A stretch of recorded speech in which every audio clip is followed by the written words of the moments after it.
Hey guys, today we're going to be taking a look at Robin Sharma's The 5 a.m. Club. We're going to be doing a quick little book review, kind of a synopsis, get a big picture idea of what the book is about. Then I'm going to go into some detail on some of the ideas that he shares in the book, as well as go into depth on some quotes that I want to share with you guys that hopefully you guys can find some value in. So let's get started. So pretty much the book, The 5 a.m. Club, starts off with you have an artist and you have an entrepreneur you have an artist and an entrepreneur who pretty much they learn from these different people and are pretty much convinced to go on this journey to go ahead and pretty much do like training to become part of the 5 a.m. Club and to learn the different lessons and ideas that really consists within the 5 a.m. Club.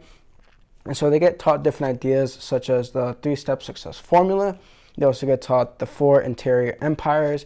And so I'm going to share some of this with you. So spoilers ahead, not too much on the story, but just kind of going in depth on some of the ideas. So the 4 interior empires are going to be your mindset, your heart set, your soul set, and your health set.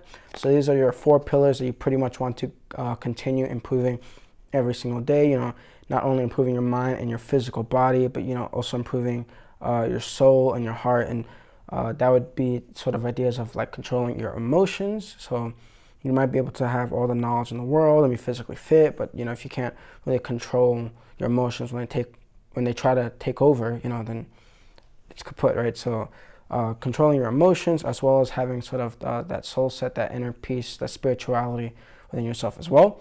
So that's part of the 4 interior empires.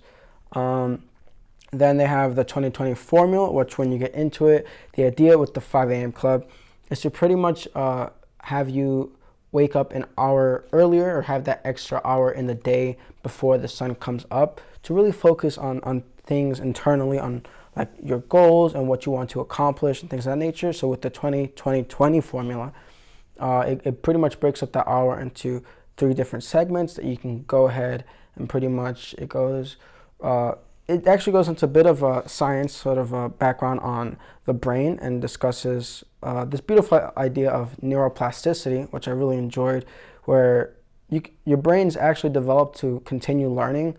It won't actually like get stuck. It's not like with our current memory, right? If you have 16 gigabytes of storage, that's the max you can really store things at. Whereas with our brains, it's what's called neuroplasticity, which I didn't know, where our brains are actually made to continue learning more and more. So it's never like we'll run out of space to store things, right? So we can actually continue learning as long as we do it over time and just continue to develop that. And so first off, they go into how when you're starting off in the beginning of the day, when you're waking up, that your brain has the most amount of, I think it's cortisol, but I'm not sure. I remember it's like a C, something like that. I think it's that, but like a hormone pretty much where it has the most amount of fear in your brain, usually in the mornings.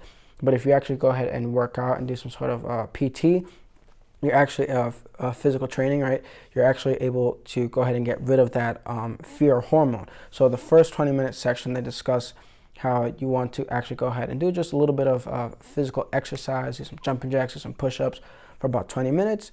Then you could do 20 minutes of meditating or sort of reflecting. And then the last 20 minutes is going to be working on or educating yourself on a new sort of skill set or further developing a current skill set. So, and the book pretty much goes into depth on these other ideas as well as a bunch of other different ideas. Just I wanted to narrow it down to like the big 3, at least that I really took out of the book. And then they also mention how you can pretty much interpret how you want, but the big ideas stay the same. So like, for example, the 20 minutes of meditating, I'll do a little bit of meditating, but then I'll only do a couple minutes, about 5 minutes, and then I'll usually do about 10 to 15 minutes of like stretching. I also kind of think internally and keep my eyes closed while stretching. So again, it's pretty much open for interpretation, how you want to go ahead and interpret these different ideas, just as everything is. But so now for some quotes, I had a couple marked down. A quote on page 33 goes, "All change is hard at first, messy in the middle, and gorgeous at the end." So of course, when you're facing this sort of discomfort, so with this idea, it's really talking about any habits you might have instilled or things that you've pretty much built up over time, right? Your habits. It's going to be, at first, it's going to be very difficult to do because you're going to face discomfort. You're going to face that sort of, friction. to if you try to go against what feels natural. And so yeah, it's going to be hard at first. And when they talk about messy in the middle, it's pretty much the idea of it's going to take a sort of a learning curve to sort of adjust your mind to that new habit that you're trying to instill. And then, gorgeous at the end, because you realize once you've been able to do it for, I believe in the book it said about 60 days to break a habit, that once you do it for 60 days, that it actually becomes instilled in you, and you shouldn't really, for the most part, break it after that. And again, the idea with it being gorgeous is that you've now come to realize the rewards you're able to reap from having instilled this habit. And so, they go into a lot of detail on different ways to break your habits and different things to think about with habits. So, great book if you want to learn about sort of changing your habits and change. I mean, really just changing your mindset overall. Really great book. Another quote I wanted to take a look at. Let's see here. All right, this is going to be page 161, where it is in the moment that you face your deepest weakness that you receive the chance to forge your greatest strengths. So in the moment you face your deepest weakness, right? So when you're, on the ropes sort of thing. When you're sort of on the ropes kind of thing, that's where you really face, your greatest strengths. So that's where it's really going to take a lot of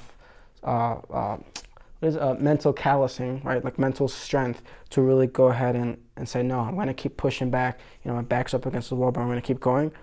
And then you forge your greatest strength. So not only do you get to show it, but you get to continue instilling that strength that you already have. So that's really where you get to go ahead. Again, that's like more when you're losing. So when you're losing and you have your back against the wall, you get to go ahead and pretty much go ahead and show what you're really made of and build that sort of mental fortitude kind of thing. Then our last quote is going to be, so with page 189, it's going to be, knowledge unimplemented leaves potential undercapitalized.